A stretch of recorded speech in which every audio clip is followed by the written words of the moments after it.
नमस्कार, मेरा नाम ज्ञानेश्वर है और आपने देखना शुरू किया है लाइव सिटीज। मेरे साथ रोज की तरह दिल्ली से जुड़ रहे हैं देश के जाने माने सीनियर जर्नलिस्ट अजीत द्विवेदी।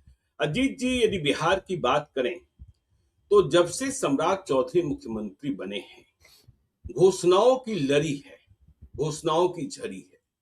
अब ये घोषणाएं कब जमीन पर उतरेंगी यह देखने की बात है, क्योंकि अर्थ संकट तो है ही। सरकार माने न माने, कोष कहां से आएगा, पैसे कहां से आएंगे और व्यवस्थाएं क्या होंगी। बिजली सड़क पानी का काम तो नीतीश कुमार करके जा चुके हैं, मतलब वह अब पूर्व मुख्यमंत्री बन चुके हैं। आगे जिम्मेवारी सम्राट चौधरी की है। राजनीतिक सामाजिक कारणों से और घटनाओं से वह घिरते हुए भी नजर आ रहे हैं। बहरहाल हम लोग आज चर्चा करेंगे बांकीपुर विधानसभा के उपचुनाव को लेकर, क्योंकि यह उपचुनाव बहुत ही महत्वपूर्ण होने जा रहा है बिहार के राजनीतिक परिप्रेक्ष्य में। और भाजपा के लिए यह ज्यादा महत्वपूर्ण हो जाता है क्योंकि नितिन नवीन ने यह सीट छोड़ी है राज्यसभा का सदस्य बनने के बाद। और राज्यसभा का सदस्य इसलिए बने कि वे भाजपा के राष्ट्रीय अध्यक्ष बन गए। तो यह उपचुनाव जो होगा वह नाक की लड़ाई होगी। और पहले तो यह देखिए तय माना जाता था, तय मान भी सकते हैं कि यह सीट भाजपा की ही है, भाजपा ही जीतती रही है। 1990 में रामानंद यादव के उदाहरण को छोड़ दें तो। लेकिन जो हालात बन रहे हैं इस बार, प्रशांत किशोर विधानसभा चुनाव में भले ही फेल हो गए, लेकिन बिहार के लोगों को लगता है कि प्रशांत किशोर जो बातें कहते हैं वह सही है। और उपचुनाव, हम लोगों ने कई उपचुनाव बिहार में और देश भर में देखे हैं जिसमें जनता सरकार के हिलने डुलने की स्थिति न होने पर एक नया आदेश जनादेश दे देती है, जिससे सरकार तो बिगड़ती नहीं है, सरकार गिरती नहीं है, लेकिन जनता का मूड यह दिखाता है कि वह कुछ चाहती है और जो व्यवस्थाएं हैं। तो अब सवाल यह पैदा हो रहा है, प्रशांत किशोर कह भी चुके हैं कि पार्टी कहेगी जनसुराज पार्टी। अब जनसुराज पार्टी के सर्वे सर्वा तो प्रशांत किशोर ही हैं। कहना क्या है, तय उनको करना है कि वे लड़ेंगे कि नहीं लड़ेंगे। और जिस तरीके की तैयारी जनसुराज की चल रही है, प्रशांत किशोर की चल रही है, सारा ध्यान बांकीपुर विधानसभा क्षेत्र पर ही है। सभी वार्ड्स में देखिए जनसुराज की कमेटियां बन रही हैं और चर्चा यही है कि प्रशांत किशोर चुनाव लड़ेंगे। प्रशांत किशोर चुनाव लड़ेंगे तो क्या होगा, लड़ना चाहिए नहीं लड़ना चाहिए। और बीजेपी से कौन, देखिए बीजेपी से माना यह जा रहा है कि नितिन नवीन अपने किसी कार्यकर्ता को चुनाव लड़ाएंगे। यह भी देखिए विकटपूर्ण स्थिति होती है जब आप बहुत बड़े हो जाते हैं तो आपके पास इतने कार्यकर्ता होते हैं कि उनमें से एक का चयन भी बहुत कठिन होता है। और फिर जो माहौल बन रहा है भरत तिवारी के बाद, जो बिहार का माहौल है, सवर्ण वोटों में नाराजगी है। देखिए बांकीपुर विधानसभा जो है वह कायस्थों का गढ़ माना जाता है, लेकिन प्रशांत किशोर लड़ने आ रहे हैं तो वहां गैर कायस्थ भी सवर्ण काफी संख्या में और बौद्धिक मतदाताओं का भी बहुत बड़ा फर्क है। लेकिन सवाल यह पैदा होता है कि प्रशांत किशोर को क्या तेजस्वी यादव का समर्थन मिलेगा, क्या कांग्रेस पार्टी का समर्थन मिलेगा, क्योंकि महागठबंधन का भी आधार वोट है, हारने वाला ही वोट है। 35-40 हजार वोट है तो प्रशांत किशोर। और जब प्रशांत किशोर की चर्चा करेंगे तो मैं दिल्ली में था, तो दिल्ली में यह चर्चा बहुत तेज है कि तेजस्वी यादव और राहुल गांधी के बीच तलखी बहुत ज्यादा बढ़ गई और इसके परिणाम भी साफ साफ दिखाई पड़ रहे हैं। चाहे बिहार में राज्यसभा का चुनाव हो, चाहे झारखंड में राज्यसभा का चुनाव हो, क्या हुआ कैसे हुआ सबको पता है। तो बांकीपुर विधानसभा के उपचुनाव की महत्ता और प्रशांत किशोर के लड़ने की चर्चा, प्रशांत किशोर लड़े न लड़े और लड़ेंगे तो क्या होगा, नहीं लड़ेंगे तो क्या होगा, और विपक्ष सहयोग करेगा तो क्या होगा और नहीं करेगा तो क्या होगा, इन तमाम बिंदुओं पर चर्चा करते हुए हम लोग राहुल गांधी और तेजस्वी यादव पर आ जाएंगे। क्योंकि राहुल गांधी को भी इसी महीने, आज 1 जुलाई है, 11 जुलाई की तिथि निर्धारित है, लेकिन कहा जा रहा है कि 1-2 दिन आगे तारीख बढ़ सकती है, उन्हें भी आना है छात्रों को संबोधित करने। अजीत जी, देखिए ज्ञानेश्वर जी, आपने 3-4 सवाल जो कहे उनके जवाब दे के ही फिर हम लोग बहस को चर्चा को आगे बढ़ाते हैं। भाई अगर हमारे बिल्कुल हमारे बिल्कुल। हमारे नजर में और जो जितनी राजनीतिक समझ हमारी विकसित हुई है बिहार को देख करके और बिहार के बाहर की राजनीति को देख करके, उसमें तो यह है कि हाँ, प्रशांत किशोर को इस बार चुनाव लड़ना चाहिए। हम्म। उनको निश्चित रूप से चुनाव लड़ना चाहिए है, नतीजों की परवाह किए बगैर। नतीजा क्या होगा ये कोई नहीं जानता है बिल्कुल। चुनाव में। इस देश में प्रधानमंत्री चुनाव हारे हैं, पद पर रहते हुए मुख्यमंत्री चुनाव हारे हैं, मंत्रियों के तो हारने के अनगिनत रिकॉर्ड है कि लोग हारते हैं, पार्टी के जी। सबसे बड़े नेता चुनाव हार जाते हैं। ममता बनर्जी की पार्टी हम्म। पिछले चुनाव में 215 सीट जीती और स्वयं ममता बनर्जी चुनाव हार गई थी। तो ऐसा भी होता है कि आपकी बिल्कुल। पार्टी की आंधी चल रही हो और आप जीत जाएं, और पार्टी जीत जाए और आप हार जाएं। हम लोगों ने उत्तराखंड में देखा था जी। कि बीजेपी दूसरी बार लगातार जीत गई और मुख्यमंत्री पद पर रहते हुए मुख्यमंत्री के दावेदार पुष्कर सिंह धामी चुनाव हार गए। हालांकि फिर से उनको सीएम बनाया जी। गया और वो दोबारा चुनाव लड़े। तो ऐसी भी मिसालें हैं। तो हम्म। आप नतीजों की परवाह किए बगैर प्रशांत किशोर को चुनाव लड़ना चाहिए। चुनाव लड़ना अपने आप में एक हम्म। मैसेजिंग है, हार जीत उसके बाद होती है। कई लोग जी। चुनाव हारने के लिए लड़ते हैं, एक मैसेज देने के लिए, हम्म। एक संदेश देने के लिए, अपनी पार्टी के वर्कर्स में का मनोबल बढ़ाने के लिए, या जो आपका एजेंडा है वो एजेंडा दूर तक जाए, ज्यादा लोगों तक हम्म। पहुंचे, इसके लिए भी चुनाव लड़ा जाता है। इसलिए जाकर के हमेशा नेहरू के खिलाफ लड़ते थे राम मनोहर लोहिया। उनको पता था कि वो चुनाव बिल्कुल। हार जाएंगे, लेकिन वहां था कि जो कहेंगे हम्म। वो पूरे देश में सुना जाएगा और देश के बाहर भी सुना जी। जाएगा कि जो नेहरू के खिलाफ लड़ रहा है वो क्या कर रहा है। तो अगर बांकीपुर से आप हम्म। लड़ते हैं इस बाई इलेक्शन में, तो आप जो घूम घूम करके पूरे प्रदेश में कहते रहे थे वो आप एक जगह से कहेंगे और उसको देश भर में सुना जाएगा। बिहार भर में तो सुना ही जाएगा, जी। देश भर में भी सुना जाएगा। हम्म। तो लड़ने के ये स्पष्ट दो तीन कारण हैं कि आप लड़िए, अपने वर्कर्स का मनोबल बढ़ाइए, अपना जो आपका एजेंडा है, जो मुद्दे आप उठा रहे हैं बिहार के, वो मुद्दे आप देश के लोगों तक पहुंचाइए, और अपने रणनीतिक कौशल का, चुनाव रणनीति का जो आपका कौशल है, उस कौशल को भी आप प्रदर्शन, उस कौशल का भी आप प्रदर्शन करिए। अपने लड़ेंगे तो सबसे जो बेस्ट तरीका हो सकता है उस तरीके से लड़ेंगे। लड़ने की जरूरत जी। इसलिए भी है ज्ञानेश्वर जी, क्योंकि पिछली बार जो प्रशांत किशोर का चुनाव बिगड़ा, जो डिरेल हुआ, हम्म। वो राघोपुर के बाद ही हुआ। अगर उस समय भी उन्होंने ये बिल्कुल। मैसेज नहीं बनवाया होता कि हम लड़ेंगे, तो नहीं, इतना इतना माहौल नहीं बिगड़ता, या लड़ जाते तो हो सकता है कि इससे थोड़ा बेटर होता है, 1-2% और वोट ज्यादा होते, कहीं जी। आप चुनाव जीत जाते एक आध। जो उन्होंने कह दिया कि हम हम्म। जन्मभूमि से लड़ेंगे या कर्म भूमि से लड़ेंगे, करगहर लड़ेंगे या फिर हम्म। राघोपुर लड़ेंगे, और कहीं नहीं लड़े, लागू पुलर कहीं नहीं लड़े। जी। और तो फिर ये जो हम्म। माहौल है, ये उस समय वो जो एक निगेटिव माहौल बना है, उसको भी पॉजिटिव करने के लिए जरूरी है कि आप चुनाव लड़िए। और जब आप लड़ते हैं जी। तो फिर, जैसे अभी पिछला चुनाव हम लोग देखे, पार्टी, आपने कहा है कि उनकी पार्टी चुनाव हार गई, लेकिन ऐसा नहीं है कि उनके मुद्दे समाप्त हो गए। वो जो मुद्दे उठा रहे थे वो मुद्दे अब भी बिल्कुल। हैं। तो उन मुद्दों को आप हम्म। उठाने का एक बड़ा प्लेटफॉर्म मिलेगा, और कम से कम 14 दिन के प्रचार में नेशनल मीडिया और स्टेट के मीडिया का सारा फोकस बांकीपुर चुनाव क्षेत्र पर रहेगा जब आप लड़ेंगे। तो इसलिए लड़ना हम्म। इसलिए जरूरी है। अब आइए, अब दूसरा सवाल आपका था कि लड़ेंगे तो क्या अपोजिशन का समर्थन उनको मिलेगा या नहीं मिलेगा, बिल्कुल। नतीजे क्या होंगे, ये हम लोग अभी उस पर बाद में आएंगे, क्या हो सकते हैं संभावित नतीजे, जी। उनको समर्थन मिलेगा या नहीं मिलेगा। अब इसमें हम्म। आपने जैसे पहले, वो भी एक इशू है हम लोगों का कि आरजेडी और कांग्रेस में संबंध अभी खराब हो गए।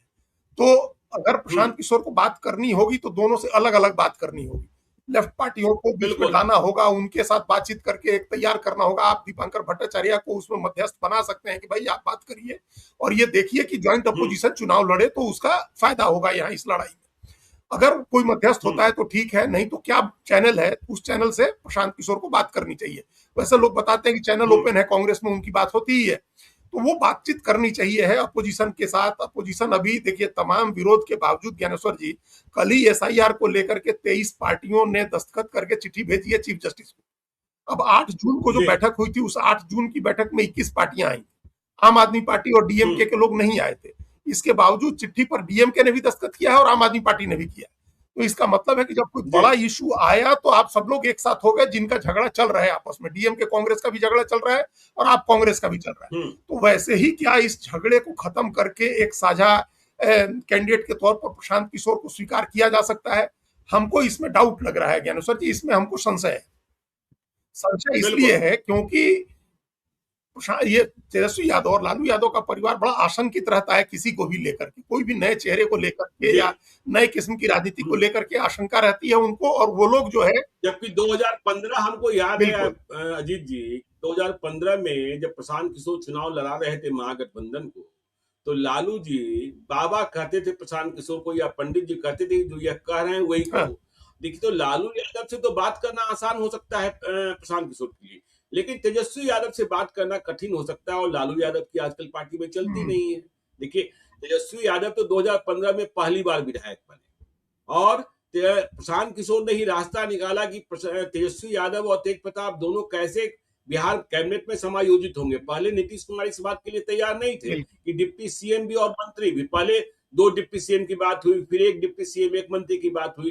तो तेजस्वी यादव अब चूंकि करता धरता है, और अब तो देखिए परिवार दिख ही रहे हैं, एक कौटिल्य नगर में रहेगा, एक पोलो रोड में रहेगा, एक और कहीं रहेगा, तो फिर बड़ी मुश्किल वाली स्थिति है। हाँ, तो और पार्टी जब चुनाव लड़ा रहे थे तब तो सब अच्छा लगता है, जब आप खुद लड़ने आ जाएंगे तब स्वीकार करना थोड़ा मुश्किल होता है। और आशंकित का मतलब हमारा ये कि इनसिक्योरिटी का जो कॉम्प्लेक्स है कि भाई कन्हैया कुमार जैसे व्यक्ति को, जिस मतलब कन्हैया कुमार का कोई ऐसा ना राजनीतिक आधार था, ना कोई सामाजिक जातीय आधार है कि वो चैलेंजर हो सकते हैं तेजस्वी यादव के लिए, लेकिन उनको नहीं बढ़ने, आगे नहीं बढ़ने दिया गया, उनको रोकने की कोशिश हुई, पप्पू यादव को रोकने की कोशिश हुई। तो नए चेहरे से जो है ये रहता है कि एक इनसिक्योरिटी रहती है। अगर तेजस्वी यादव को समझा देंगे लोग कि भाई प्रशांत किशोर अगर चुनाव जीत जाते हैं वहां साझा विपक्ष के और विधानसभा में आ जाते हैं, तब तो विधानसभा में विपक्ष की आवाज वही हो जाएंगे, उनके सामने ना आप बोल पाएंगे ना दूसरा कोई बोल पाएगा, वो जो बोलेंगे सो कवर होगा, पूरे देश में जाएगा, नेशनल मीडिया में कवरेज होगी, और वो बड़ा लॉजिकल बोलेंगे, और फिर उसमें समस्या हो जाएगी कि आपको लोग भूल करके अपोजिशन उन्हीं को मानने लगेंगे, वन मैन अपोजिशन हो जाएगा। बिल्कुल। तो अगर ये बात मैसेज अगर उनको समझ में आ जाए आरजेडी को, और ये होगा भी ज्ञानेश्वर जी, अगर प्रशांत किशोर चुनाव लड़के जीत जाए तो वन मैन अपोजिशन होंगे। आज वो कुछ भी नहीं है, कोई विधायक नहीं है, उनकी हैसियत खैर विधायक एमपी से बहुत बड़ी है, लेकिन जब विधानसभा में जाकर के वो बोलेंगे तो वन मैन अपोजिशन होंगे, और वन मैन अपोजिशन सब पर भारी पड़ जाएगा। तो ये बात लोगों को, ये अपोजिशन के नेताओं को, खासतौर से तेजस्वी यादव को परेशान करने वाली होगी कि हम कैसे इनको समर्थन देकर के आगे बढ़ाएं, कहीं ऐसा ना हो कि अपोजिशन इन्हीं के इर्द गिर्द चला जाए, हम ही आइसोलेट हो जाए। भाई तेजस्वी यादव के साथ भी तो अब 24 एमएलए बचे हैं, तो एमएलए की संख्या की बात नहीं है, तो धारणा बनाने की बात है कि कौन लड़ रहा है बीजेपी से, सम्राट चौधरी के खिलाफ अगले चुनाव में चेहरा कौन हो सकता है, तो फिर वो उस समय वो समस्या आ जाएगी। इसीलिए हमको लग रहा है कि तेजस्वी यादव किसी न किसी तरीके से एक सबोटाज करने की, उनके आसपास के लोग भी सबोटाज करने की कोशिश करेंगे इसको, कि प्रशांत किशोर कॉमन कैंडिडेट नहीं हो पाए अपोजिशन, क्योंकि जैसे ही होंगे वैसे ही वो चैलेंजर बन जाएंगे बीजेपी के लिए भी और आरजेडी। कहा जी आपने सब कहा, लॉजिकल बातें करते हैं प्रशांत किशोर। देखिए, हमने पिछले दिनों एक सोशल मीडिया पोस्ट में तुलनात्मक बातें की थी कि रिशु श्री प्रकरण में 24 घंटे के भीतर 2 प्रेस कॉन्फ्रेंस हुई थी।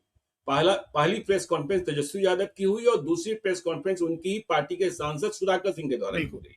और हमने कहा कि दोनों की प्रेस कॉन्फ्रेंस हमने सुनी, और सुधाकर सिंह जो बातें कर रहे थे, मुझे लगा कि उनका होमवर्क ठीक वैसा ही है जैसा चारा घोटाले के वक्त सरजू राय, सुशील मोदी, ललन सिंह और शिवानंद तिवारी का था। तो होमवर्क करने वाले, और ज्यादा देखिए आरजेडी में क्या परेशानी है, आरजेडी अब जमीन पर लड़ती नहीं है, और आरजेडी में कागज भी पढ़ने वाले लोग नहीं रह गए। हमने लिखा भी कि लालू यादव की सत्ता कहां खुट्टा से उखड़ रही थी, वह तो हाईकोर्ट में चारा घोटाले की मॉनिटरिंग हो गई और सत्ता उखड़ गई। तो यहां यह भी प्रॉब्लम है ना कि लॉजिकल कहां चले गए मनोज झा। कहा जाता था कि हर चीज में भाई थिंक टैंक है वो, अब मनोज झा भी कहीं नहीं दिखाई पड़ रहे हैं। नहीं दिखाई देते हैं ज्ञानेश्वर जी। और वो पोस्ट हमने आपकी देखी थी, आपने कहा था कि सुधाकर सिंह जैसे 4-5 नेताओं की जरूरत है आरजेडी को, लेकिन अब होंगे है ही नहीं बिहार में, तो कहां से आरजेडी तो छोड़ दीजिए, बिहार में हमको नहीं लगता है कि कोई नेता उस तरह से होमवर्क करके या उतने सधी हुई जबान में बोलता है। हमने उनको पार्लियामेंट में भी सुना है, लोकसभा में भी, तो वो उस तरह के नेता है नहीं।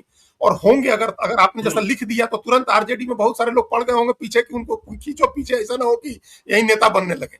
तो ये जो टांग खिंचाई आरजेडी में होती है कि किसी को आगे नहीं बढ़ने देना है, कोई भी आदमी, जब आप एक नेता इनसिक्योर अपने को महसूस करता है या कॉम्प्लेक्स कोई होता है उसको इंफीरियोरिटी का, तो फिर वो दूसरे लोगों को रोकने की कोशिश करता है, अपने आगे बढ़ के दूसरे को आगे बढ़ाने। देखिए लालू यादव और नीतीश कुमार में कभी ये कॉम्प्लेक्स नहीं रहा, तो वो हमेशा बड़े नेताओं को आगे बढ़ाते रहे, चूंकि उनको पता था कि उनसे बड़ा कोई नहीं है।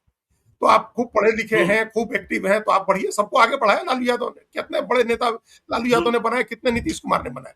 अब ये लोग नहीं बना सकते हैं क्योंकि इनसिक्योर रहते हैं नेताओं से, दूसरे नेताओं से। तो प्रशांत किशोर अगर कॉमन कैंडिडेट के तौर पर चुनाव लड़ते हैं, अपोजिशन का चेहरा बनते हैं, चुनाव जीत जाते हैं, तो फिर ये संकट हो जाएगा। इसलिए हमको लगता है कि वो एक समस्या आएगी उनको कॉमन कैंडिडेट बनाने में। अब आइए कि अगर नहीं बनाए जाते हैं तब क्या होगा। अगर नहीं बनाए जाते हैं तब भी वो अगर लड़ते हैं तो फिर लड़ाई उन्हीं से होगी ज्ञानेश्वर जी। आरजेडी तब खत्म हो, आरजेडी वहां तीसरे नंबर पर चली जाएगी, और ये स्थिति भी आरजेडी के लिए बहुत खतरनाक स्थिति होगी कि अगर किसी भी सीट पर कोई कैंडिडेट, किसी भी सीट पर बाई इलेक्शन में कोई कैंडिडेट अगर आपके कैंडिडेट को तीसरे स्थान पर भेज दे रहा है इतने हाई प्रोफाइल चुनाव में, तो ये भी एक आपके लिए झटका होगा, और ये होगा कि अपोजिशन आप नहीं रहे, अपोजिशन प्रशांत किशोर हो गए। और हम ये बात इसलिए कह रहे हैं, नहीं, ये क्या संभव है कि आरजेडी सपोर्ट न करे और कांग्रेस पार्टी सपोर्ट करे? ये भी संभव है, ये संभव है। उस सिनेरियो पर हम अभी आ रहे हैं। हम कह रहे हैं कि अगर सब लड़ रहे हैं, अपोजिशन भी लड़ता है, प्रशांत किशोर भी लड़ते हैं, तो हम इस बात को एक कंक्लूजन, एक मतलब निष्कर्ष तक पहुंच रहे हैं वाराणसी के 2014 के चुनाव से। प्रधानमंत्री जब 2014 में बनारस चुनाव लड़ने गए थे, तो अरविंद केजरीवाल भी वहां चुनाव लड़ने गए थे। नई पार्टी बनी थी और उन्होंने दिल्ली के मुख्यमंत्री पद से इस्तीफा दे दिया था। 49 दिन मुख्यमंत्री रहने के बाद उन्होंने इस्तीफा दे दिया था। कोई बड़ी उपलब्धि नहीं थी, वो 28 सीट जीते थे, लेकिन कोई बड़ी उपलब्धि नहीं थी। लेकिन 425 सीटों पर उन्होंने कैंडिडेट दे दिया और खुद बनारस लड़ने चले गए थे। बनारस में बसपा भी लड़ी, सपा भी लड़ी, कांग्रेस भी लड़ी, और अरविंद केजरीवाल भी लड़े। तो अरविंद केजरीवाल नंबर 2 रहे थे। भले अंतर बड़ा था, लेकिन प्रधानमंत्री के दावेदार नरेंद्र मोदी के बाद दूसरे नंबर पर अरविंद केजरीवाल रहे थे। तो ये इसलिए था क्योंकि कौतूहल था उनको लेकर के, और वो खुद लड़ रहे हैं। तो वैसा कौतूहल जब प्रशांत किशोर लड़ेंगे तो आम आदमी के बीच में कौतूहल होगा, एक जिज्ञासा होगी, और उनकी राजनीति को जानने समझने की एक लोगों में जो का भाव आएगा, वो अपने आप उनको लड़ाई में ले आएगी। तो बीजेपी का जो भी कैंडिडेट होगा उससे प्रशांत किशोर की लड़ाई होगी, अगर तेजस्वी यादव कैंडिडेट देते हैं तब भी। तो इसलिए बेहतर ये होगा कि आप मत दीजिए, कॉमन कैंडिडेट बनाइए प्रशांत किशोर को। लेकिन उसका जो खतरा वो पहले हम लोग डिस्कस कर चुके हैं। ये खतरा भी है कि अगर आप नहीं बनाते हैं और अपना भी कैंडिडेट देते हैं और आपका कैंडिडेट डिस्टेंट थर्ड हो जाता है, मान लीजिए कि प्रशांत किशोर से भी 20-20 हजार कम वोट आते हैं, तब आप क्या करेंगे? तब क्या मुंह दिखाएंगे जनता को जाकर के? अब एक तीसरा सिनेरियो है कि क्या कांग्रेस सपोर्ट कर सकती है। ये हो सकता है कि कांग्रेस आरजेडी को सपोर्ट करने के बदले प्रशांत किशोर को सपोर्ट करे। ये स्थिति बन सकती है। इस बात की कांग्रेस के साथ प्रशांत किशोर का चैनल अभी ओपन है, प्रियंका गांधी वाड्रा से भी बात होती है, और राहुल गांधी को भी कोई बहुत उनसे एलर्जी नहीं है। सोनिया गांधी को एलर्जी एक समय में थी, और ये बात हम पक्के तौर पर जानते हैं, चूंकि ये हॉर्सेस माउथ की बात है कि सोनिया गांधी अभी भी अविश्वास करती हैं। और सोनिया गांधी ने 2015 में 14-15 में इस देश की एक बड़ी महिला पत्रकार से कहा था कि बीजेपी का मोल लगता है, हमको लगता है कि बीजेपी का मोल है, बीजेपी का जासूस है, बीजेपी के लिए काम करता है। ये बात उन्होंने कही थी एक महिला पत्रकार को कांग्रेस की। तो ये अभी उनके मन में थोड़ी इनको लेकर के आशंका रही है, प्रशांत किशोर को लेकर के। लेकिन प्रियंका गांधी से चैनल ओपन है, राहुल गांधी को भी कोई बहुत एलर्जी नहीं है, तो कांग्रेस सपोर्ट कर सकती है। अगर ऐसी स्थिति होती है तब तो एकदम से आरजेडी के आइसोलेट होने का खतरा होगा ज्ञानेश्वर जी। तब और विधानसभा चुनाव में आपने देखा ना, कई सीटों पर तेजस्वी यादव ने कांग्रेस से फ्रेंडली फाइट कर ली ना, न ये जीते न वो जीता एनडीए ही। और 9-10 सीटों पर और बड़ी सीटों पर, ऐसी सीटों पर जहां नहीं करना चाहिए था। कांग्रेस की सीटिंग सीटों पर हुआ, प्रतिमा दास की सीट पर हुआ, जो सीटिंग सीट थी, सीटिंग एमएलए थी कांग्रेस की, और आरजेडी ने कैंडिडेट देकर के हरवाया। मतलब वहां फ्रेंडली फाइट में वो सीट हारे लोग। तो ये जो है, ये इस तरह की चीजें नहीं हुई हैं। अभी भी फ्रेंडली फाइट तो नहीं होगी, लेकिन अभी अगर कांग्रेस सपोर्ट कर दे प्रशांत किशोर को, और तब आरजेडी तीसरे नंबर पर जाए, तो फिर एक नए मोर्चे की संभावना बिहार में बनेगी कांग्रेस और प्रशांत किशोर के। और फिर कांग्रेस अपना जो राजनीति करेगी वो करेगी, प्रशांत किशोर तो कर ही रहे। तो वो स्थिति भी आरजेडी के लिए खराब स्थिति है। तो ये सांप छुछुंदर की स्थिति है, कैच 22 सिचुएशन जो कहते हैं। प्रशांत किशोर को समर्थन देते हैं तब मुश्किल है कि वो अपोजिशन का चेहरा बन जाएंगे, जीत जाएंगे। नहीं समर्थन देते हैं तब भी अगर वो दूसरे नंबर पर रहते हैं, आरजेडी तीसरे नंबर पर जाती है, तो वो संकट है। अगर आप समर्थन नहीं देते हैं, कांग्रेस समर्थन दे देती है, तब भी संकट है। तो आरजेडी के लिए अभी कैच 22 सिचुएशन है, और इस सिचुएशन को डिफ्यूज करने के लिए आरजेडी के लोगों को एक रणनीति अभी तुरंत बनानी है। एक तो ये है। अब ये बात है कि जीतेंगे कि नहीं जीतेंगे, जीते तो क्या होगा, हारे तो क्या होगा। बाकी 2-3 सवाल हम लोग डिस्कस कर चुके कि उनको लड़ना चाहिए कि नहीं लड़ना चाहिए। निश्चित रूप से लड़ना चाहिए। अपोजिशन सपोर्ट करेगा, उसमें अभी संशय है। कांग्रेस सपोर्ट कर सकती है, ये 3 सवाल थे पहले। अभी सवाल है कि अगर जीते तो क्या होगा, नहीं जीते तो क्या होगा। देखिए, नहीं जीते तो कोई फर्क नहीं पड़ेगा ज्ञानेश्वर, लड़ना महत्वपूर्ण। अभी क्या है, अभी भी कुछ नहीं है। अभी भी आपकी पार्टी हर सीट पर पिछली बार लड़ी और सब जगह हार गए, और वोट भी आपके अनुमान से बहुत कम आए।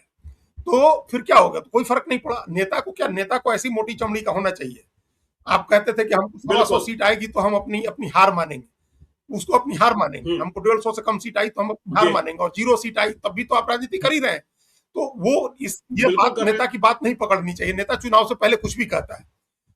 और वो जो हम्म। रामविलास पासवान ने कहा था, जब उनसे पूछा लोगों ने कि भाई आप तो सब सीट हार गए, तो अब क्या करिएगा, तो उन्होंने कहा कि ये 10 के चुनाव की बात, 9-10 के चुनाव की बात है, 9 के जी। चुनाव की। तो उन्होंने कहा कि भाई किसान की फसल एक बार बर्बाद हो जाती तो खेती थोड़े छोड़ देता है, हमारी तो खेती यही है, सही तो बात, हम करेंगे। बिल्कुल। तो प्रशांत किशोर कर रहे हैं। हम्म। इसलिए हार गए तो कोई हम्म। असर नहीं पड़ेगा उनकी राजनीति पर। लड़ के नैरेटिव बनाए, नजदीकी मुकाबला भी बनवा दें, अच्छा खासा वोट आ जाए, तब भी उसका एक मैसेज होगा, लड़ने का मैसेज होना चाहिए। देखिए हम्म। नीतीश कुमार 2 बार चुनाव हार गए थे, तो उसके बाद तो चुनाव जीतना शुरू किए। तो चुनाव लड़ के हारना कोई बिल्कुल। बड़ी बात नहीं। अटल बिहारी वाजपेयी ने अपनी किताब में लिखा है ना, जो पहली उनकी 3 दशक वाली किताब थी, 3 सीटों पर चुनाव लड़े थे और 1 सीट हारे थे, एक पर हम्म। जमानत जब्त हो गई थी और बलरामपुर सीट से जीते थे। मथुरा और लखनऊ भी चुनाव लड़े थे, जी। वो मथुरा लड़े, लखनऊ और बलरामपुर। बिल्कुल। 1957 का चुनाव वो तीनों जगह से लड़े थे, तो 2 सीट पर हार गए थे। उसे क्या हो गया, बड़ा नेता भी हारता है। 84 का चुनाव हार गए थे ग्वालियर में, माधवराव सिंधिया ने हरा दिया था। अमिताभ बच्चन ने हेमवती नंदन बहुगुणा को हरा दिया था, उसमें क्या है। जिस बहुगुणा ने जी। 1981 के बाई इलेक्शन में ज्ञानेश्वर जी इंदिरा गांधी और संजय गांधी की कंबाइंड ताकत को हरा दिया था गढ़वाल सीट पर, कंबाइंड ताकत। देखिए बिल्कुल। 80 में एक बड़ी मिसाल है ये, कि 80 में बाई इलेक्शंस की बात होती है, कितना इंपॉर्टेंट होता है। 80 में जब इंदिरा गांधी का कमबैक हुआ इमरजेंसी के बाद के चुनाव में, इंदिरा गांधी बहुत बड़े अंतर से चुनाव जीत करके जब आई, उस समय बहुगुणा जी जीते चुनाव गढ़वाल सीट से। लेकिन इंदिरा गांधी से विवाद हो गया, संजय गांधी की वजह से विवाद हुआ। उस विवाद के बाद उन्होंने कांग्रेस छोड़ दी, और कांग्रेस छोड़े तो बहुगुणा ने लोकसभा की सदस्यता से भी इस्तीफा दे दिया, एक ही साल हुआ था उनको, और लोकसभा की सदस्यता भी छोड़ दी। फिर 81 में बाई इलेक्शन हुआ उस सीट पर, और पूरी ताकत लगी कांग्रेस की, इंदिरा गांधी और संजय गांधी दोनों लगे, तब भी बाई इलेक्शन में जीत गए बहुगुणा जी। और उन बहुगुणा जी को 84 में बिल्कुल। अमिताभ बच्चन ने हरा दिया इलाहाबाद में। तो बड़े नेता भी हारते हैं चुनाव, जी। इसमें कोई बात नहीं। अम्बेडकर कोई चुनाव नहीं जीते हैं, कोई चुनाव नहीं जीते होंगे। शिबू सोरेन मुख्यमंत्री बनने के बाद शिबू हार सोरेन गए ना मुख्यमंत्री 94 पद में। पर रहते हुए हार गए, मुख्यमंत्री रहते जी। हुए बाई इलेक्शन में हार गए। और अम्बेडकर तो कोई चुनाव ही नहीं जीते, हर बार उनको पहले बिल्कुल। संविधान सभा में उनको गवर्नर के कोटे से ले आया गया, कलकत्ता से बम्बई के आदमी को, महाराष्ट्र के आदमी को, फिर महाराष्ट्र से उनको राज्यसभा ले आया गया, जब उनके पीए रहे व्यक्ति ने हम्म। उनको हरा दिया था। तो उस चुनाव जीतने हारने से तो हम अम्बेडकर का आकलन नहीं करते ना, अम्बेडकर का आकलन तो उनके कामों से किया जाता है। तो चुनाव हार जाएंगे जी। तो ज्ञानेश्वर जी कोई फर्क नहीं पड़ेगा, ये बात एकदम तय बिल्कुल। मानी। जीत गए, तब सोचिए कितना बड़ा मैसेज होगा। अगर वो जीत जाते हैं हम्म। चुनाव, तो ये जो है माइलस्टोन चुनाव होगा बिहार के, उसके बिहार की राजनीति में नहीं, और इसका पूरे देश में मैसेज जाएगा। हम इस चुनाव की तुलना जबलपुर के 1974 के चुनाव से करते हैं, जब शरद यादव 25 साल की उम्र में जीत करके आए थे वहां से, सेठ गोविंद दास को हरा करके आए थे वहां, और वो फिर कांग्रेस के जी। ताबूत में आखिरी किल साबित हुई थी शरद यादव का जीत करके आना।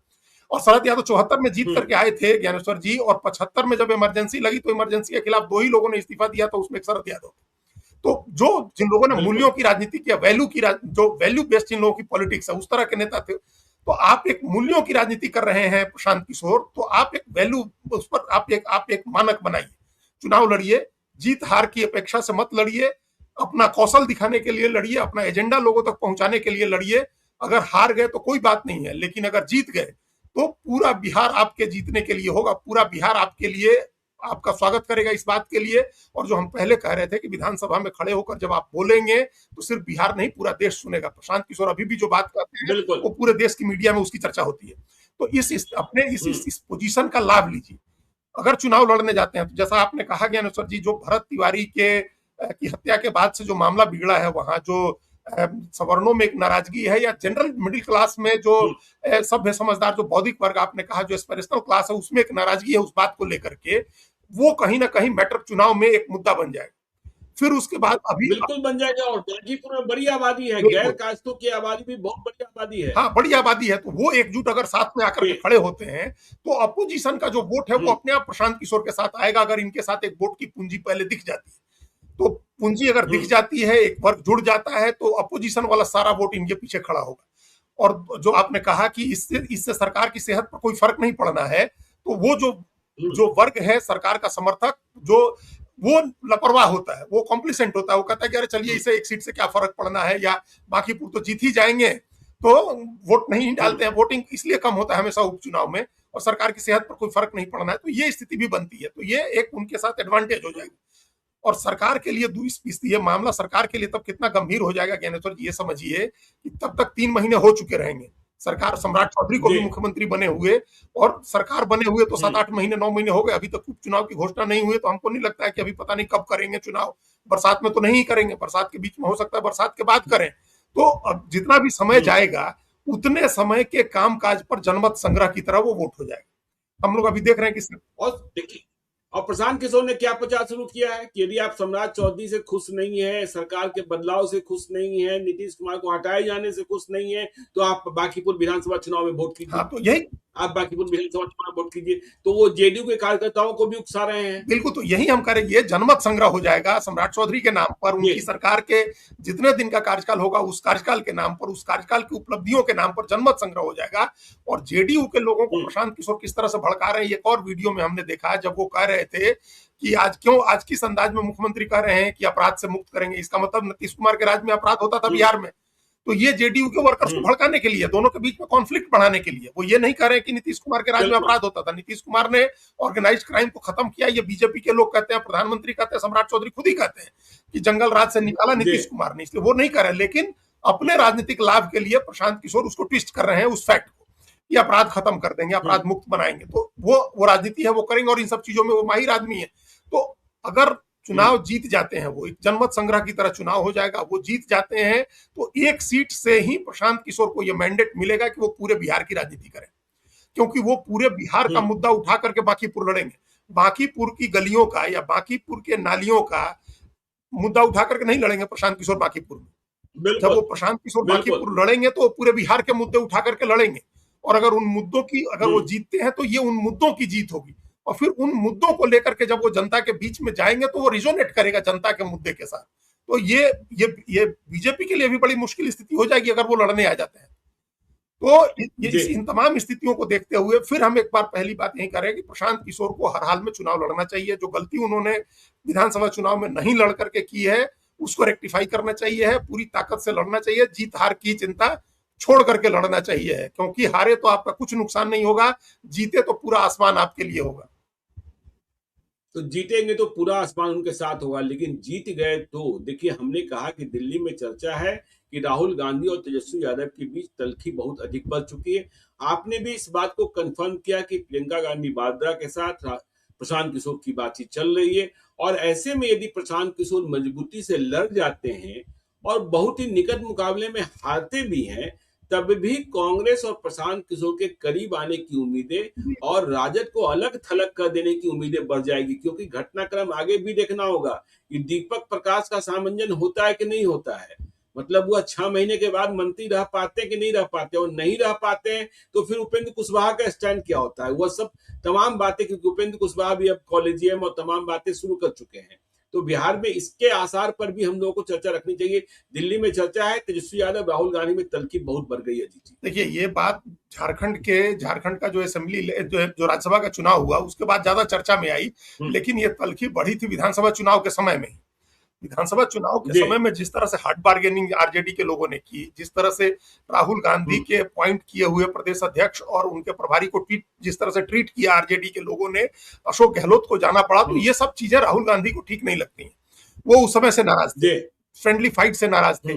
और फिर जब उनके 3 एमएलए नहीं पहुंचे आरजेडी के उम्मीदवार अमरिंदरधारी सिंह के पक्ष में राज्यसभा के समय वोट डालने, तो सबको पता था कि वो कारण राहुल गांधी के कारण ऐसा नहीं हुआ।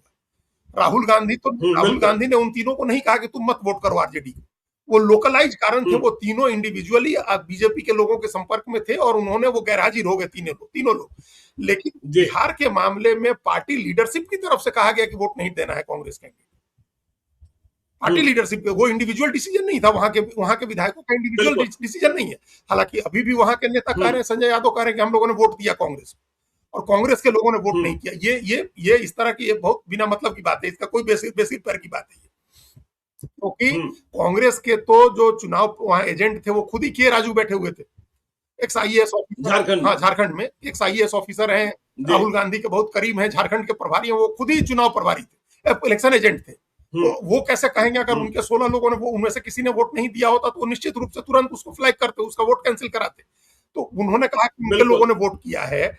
जेएमएम की तरफ से चुनाव के जो इलेक्शन एजेंट थे वो मिथिलेश तिवारी थे, मिथिलेश ठाकुर थे, माफ करिएगा, जो मिथिलेश कुमार ठाकुर गढ़वा के एक्स एमएलए और पूर्व मंत्री वो थे। तो उनका भी कहना है, वो भी इतने बड़े नेता हैं और राष्ट्रीय महासचिव और मुख्यमंत्री के इतने करीबी हैं, उन्होंने भी कहा कि सब लोगों ने हमारे वोट किया है। और उसी समय हमारी 5 बजे चुनाव खत्म हुआ ज्ञानेश्वर जी, और 5:15 में हमारी बात हुई और लोगों ने उसी समय कंफर्म कर दिया कि भाई आरजेडी ने धोखा कर दिया। हम्म। तो आरजेडी का धोखा इंडिविजुअल नहीं था, लोकलाइज नहीं था, वो बजाबता पटना से मैनेज हुआ था, और ये बात राहुल गांधी जानते हैं। तो आपको पता है कि वो जो उद्योग घराना जिसने परिमल नाथवानी को जिताने के लिए लगा हुआ था, उसको लेकर के राहुल गांधी की क्या धारणा है, क्या विचार है उनके, और उनकी वजह से अगर आरजेडी ने बिट्रे किया कांग्रेस पार्टी को तो ये कोई मामूली बात नहीं थी। पार्टी के स्तर पर ये गड़बड़ी होना मामूली बात नहीं थी। बिहार में जो हुआ इंडिविजुअल था, लोकलाइज था। झारखंड में जो हुआ वो इंस्टीट्यूशनल था, पार्टी की तरफ से था। तो इस वजह से राहुल गांधी नाराज हैं कि भाई इतना महत्व दिया, इतनी तरजीह दी राहुल गांधी ने उनको, दोस्त की तरह बिहेव किया, उनके साथ लंच किया, तमाम चीजें हुई, और जब मौका आया तो आप बदला निकालने लगे। इंडिविजुअल का बदला पार्टी के लेवल पर निकाला। हार जाते तब भी मान लीजिए कि प्रणब झा, लेकिन आपका वोट तो गिरना चाहिए था, ये नहीं हुआ। बिल्कुल। और ये बिट्रे हुआ जेएमएम के साथ ही। पिछली बार आरजेडी के सिर्फ एक एमएलए थे, और उन्हीं एक एमएलए को 5 साल मंत्री बना करके रखा गया था। इकलौते एमएलए थे, कोई जरूरत नहीं थी, बहुमत की कमी नहीं थी, तब भी गठबंधन धर्म निभाया गया था।